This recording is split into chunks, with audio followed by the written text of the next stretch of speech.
வணக்கம். மாலை முரசு செய்திகளை விரிவாக பார்ப்பதற்கு முன் தலைப்புச் செய்திகளை பார்க்கலாம். மத்திய அரசின் வரி பகிர்வை மாநிலங்களுக்கு 50% உயர்த்த வேண்டும். மத்திய நிதி குழுவினருடனான ஆலோசனைக் கூட்டத்தில் முதலமைச்சர் மு.க.ஸ்டாலின் வலியுறுத்தல். பெரிய வருவாயில் மாநிலங்களுக்கான வரி பகிர்வின் பங்கு 50 விழுக்காடு உயர்த்தப்படுவதுதான் முறையானதாகவும் அனைவருக்கும் ஏற்புடையதாகவும் இருக்கும் என்று நம்புகிறோம்.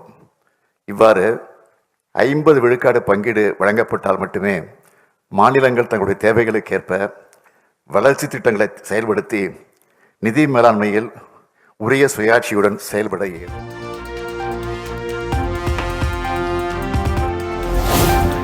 அதிமுகவுடன் கூட்டணி இல்லை என தமிழக வெற்றிக் கழகம் திட்டவட்டம். அதிமுகவுடன் கூட்டணி என்ற செய்தி முற்றிலும் தவறானது என விளக்கி அறிக்கை.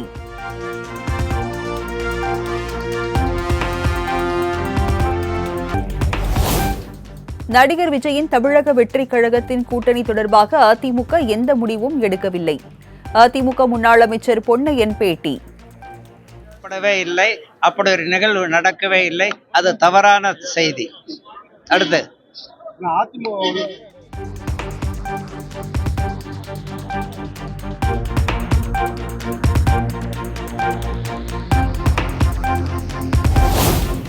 தொன்னூற்று 4 வயது வரை தமிழ்நாட்டு மக்களுக்காக உழைத்த கலைஞரின் பெயரை அரசு திட்டங்களுக்கு சூட்டுவதில் என்ன தவறு? எடப்பாடி பழனிசாமிக்கு துணை முதலமைச்சர் உதயநிதி சரமாரி கேள்வி.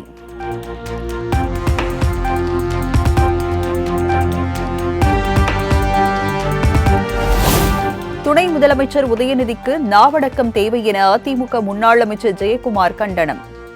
யார் ஆட்சியில் அதிக திட்டங்கள் செயல்படுத்தப்பட்டது என்பதை விவாதிக்க தயாரா எனவும் கேள்வி.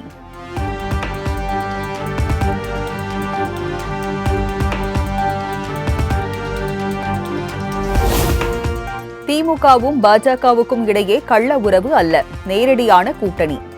திமுகவினர் மீது மட்டும் அமலாக்கத்துறை சோதனை நடத்தாதது ஏன் எனவும் சீமான் கேள்வி. மறைமுகம் கள்ள உறவுகள் ரொம்ப நல்ல உறவு, நேரடி கூட்டணி. நான் கேட்கறதுக்கு பதில் சொல்லுங்க. நீங்க எதிர்க்கிறீல்ல, பாரதிய ஜனதா ஆளுகிற மாநில முதல்வர்களை பிரதமர் அவர் எளிதாக சந்திக்கிறாரா?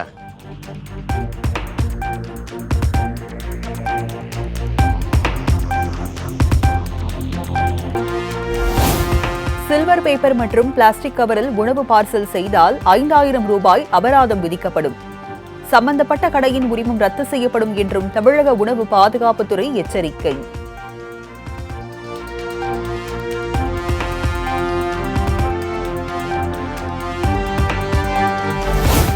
குத்தகை காலம் முடிந்துவிட்டால் மதுபான கடையை உடனடியாக காலி செய்ய வேண்டும். டாஸ்மாக் நிர்வாக இயக்குநருக்கு சென்னை உயர்நீதிமன்றம் உத்தரவு.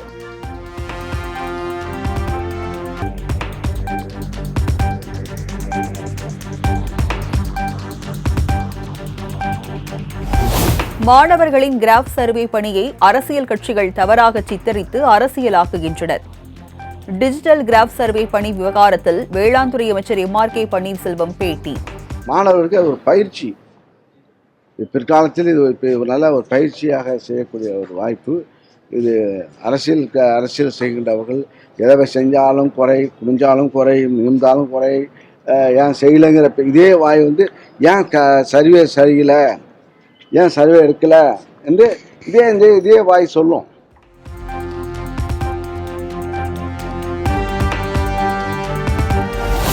தமிழகத்தில் தொடர்ந்து நடைபெற்று வரும் தீவிரவாத செயல்களை தடுப்பதற்கு தமிழக அரசு உரிய நடவடிக்கை எடுக்க வேண்டும். திருச்சியில் மத்திய இணையமைச்சர் ஷோபா பேட்டி.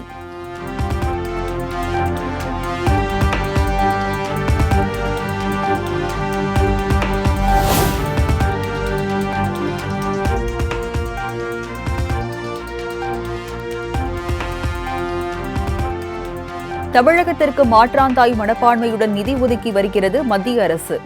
திருச்சி மதிமுக எம்பி துரை வைகோ குற்றச்சாட்டு.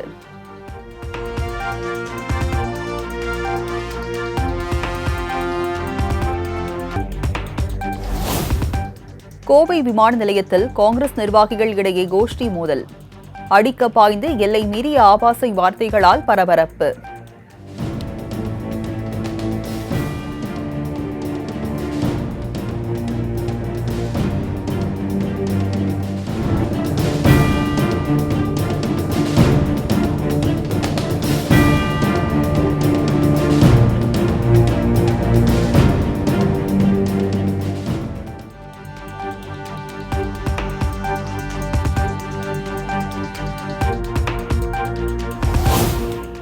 கோயில் திருப்பணிக்காக வழங்கப்படும் நன்கொடைகளை அறநிலையத்துறை அதிகாரிகள் கொள்ளையடிக்கின்றனர். சிலை கடத்தல் தடுப்பு பிரிவு முன்னாள் ஐஜி பொன்மாணிக்கவேல் பகிரங்க குற்றச்சாட்டு.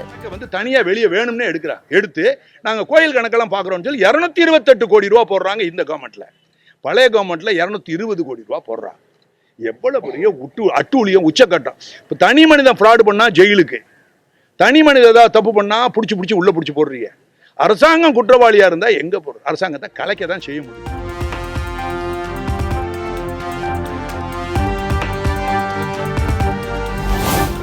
கோவை மாவட்டம் சூலூரில் விளைநிலங்களில் எண்ணெய் குழாய் பதிக்க எதிர்ப்பு தெரிவித்து விவசாயிகள் சாலை மறியல்.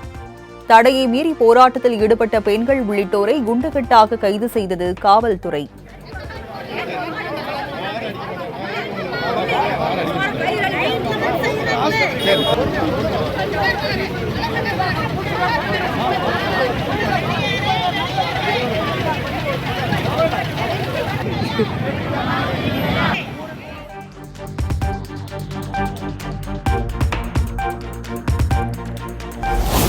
மதுரையில் சாதி சான்றிதழ் வழங்கக் கோரி காட்டுநாயக்கன் சமூக மக்கள் 12வது நாளாக போராட்டம்.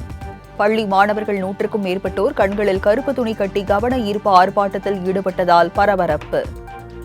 சமயநல ஸ்கூல் +1 படிச்சுட்டு இருக்கேன் சார். கடந்த 12 நாளா போராட்டம் நாங்க பண்ணிக்கிட்டு இருக்கோம். தகுந்த நடவடிக்கை அரசு எடுக்கவே இல்லை. ஆர்டிஓ அந்த மாதிரி ஆர்டிஓ மேல தகுந்த நடவடிக்கை எடுத்து எங்களுக்கு ஜால் சான்றிதழ் வாங்கி தரணும் சார். ரொம்ப எங்க மக்கள் ரொம்ப கஷ்டப்படுறாங்க சார். 12 நாளா சோறு சாப்பாடு எதுவுமே இல்லாம நீங்களே பார்க்கலாம் சார். எவ்வளவு கஷ்டப்படுறாங்க சார். 12 நாளாவே ரொம்ப போராட்டம்.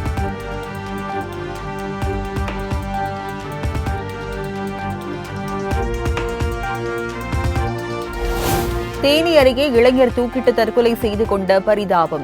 கடன் வாங்கிய பணத்தை ஆன்லைன் ரம்மியில் இழந்ததால் விபரீத முடிவு.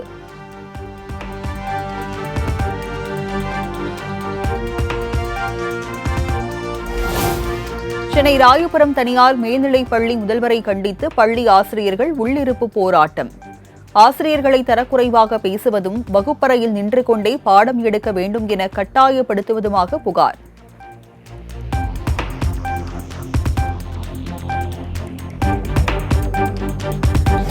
திருச்செந்தூர் அருள்மிகு சுப்பிரமணிய சுவாமி கோயிலில் கணவருடன் சாமி தரிசனம் செய்தார் நடிகை ரம்யா பாண்டியன்.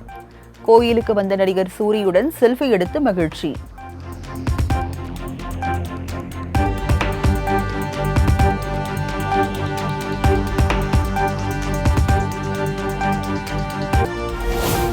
காஞ்சிபுரத்தில் அரசு மதுபான கடையில் மதுபானங்கள் கூடுதல் விலைக்கு விற்பனை. 16 டாஸ்மாக் ஊழியர்கள் பணியிடை நீக்கம் செய்து டாஸ்மாக் நிர்வாகம் நடவடிக்கை.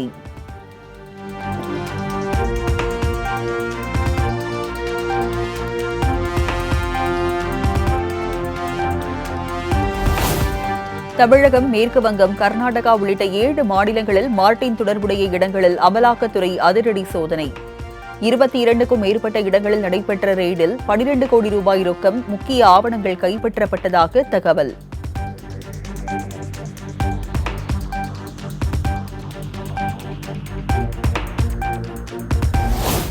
திருவேற்காட்டில் ஆக்கிரமிப்பு செய்துள்ளதாக கூறி வீடுகளில் வருவாய்த்துறை அதிகாரிகள் நோட்டீஸ் ஒட்டியதால் பரபரப்பு. வீடு பறிபோய் விடுமோ என்ற அச்சத்தில் கார்பெண்டர் தூக்கு போட்டு தற்கொலை.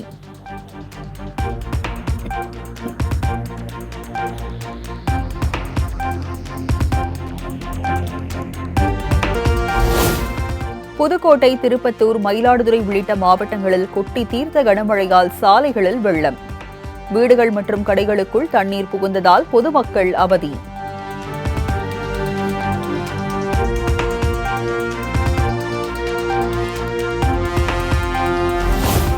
திருப்பரப்பு அருவியில் குளிக்க சுற்றுலா பயணிகளுக்கு அனுமதி. 9 நாள் தடைக்கு பிறகு அனுமதி வழங்கப்பட்டதால் ஐயப்ப பக்தர்கள் உள்ளிட்டோர் அருவியில் உற்சாக குளியல்.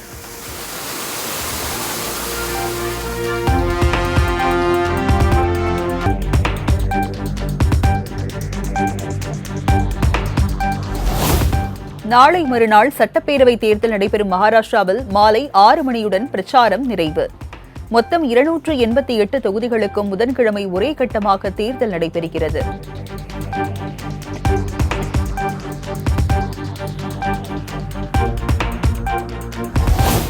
ஜார்க்கண்ட் மாநிலத்தில் மீதமுள்ள 38 தொகுதிகளுக்கு நாளை மறுநாள் 2ஆம் கட்ட வாக்குப்பதிவு. மாலை 6 மணியுடன் பிரச்சாரம் நிறைவடைந்த நிலையில் நவம்பர் 23ஆம் தேதி முடிவுகள் அறிவிப்பு.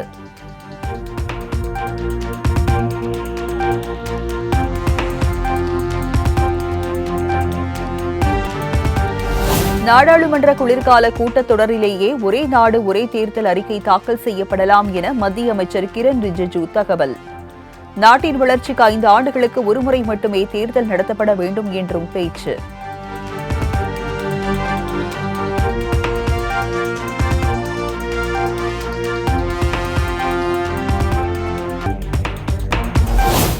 ஜார்க்கண்ட் மாநிலத்தில் காங்கிரஸ் தலைமையிலான அரசு அமைந்தால் சாதிவாரி கணக்கெடுப்பு நிச்சயம் நடத்தப்படும். மக்களவை எதிர்க்கட்சித் தலைவர் ராகுல் காந்தி திட்டவட்டம்.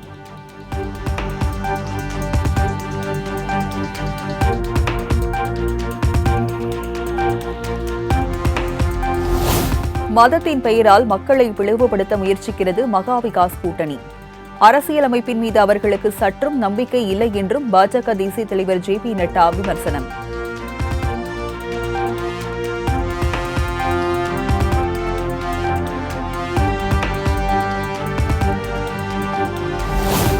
இலங்கை நாட்டின் புதிய பிரதமராக ஹரிணி அமரசூரிய பதவியேற்பு. தேசிய மக்கள் சக்தி கட்சியின் புதிய அமைச்சர்களும் பதவியேற்றுக் கொண்டனர். අධ්‍යාපන සහ වෘත්තීය අධ්‍යාපන අමාත්‍ය ශ්‍රී ලංකා ප්‍රජාතාන්ත්‍රික සමාජවාදී ජනරජයේ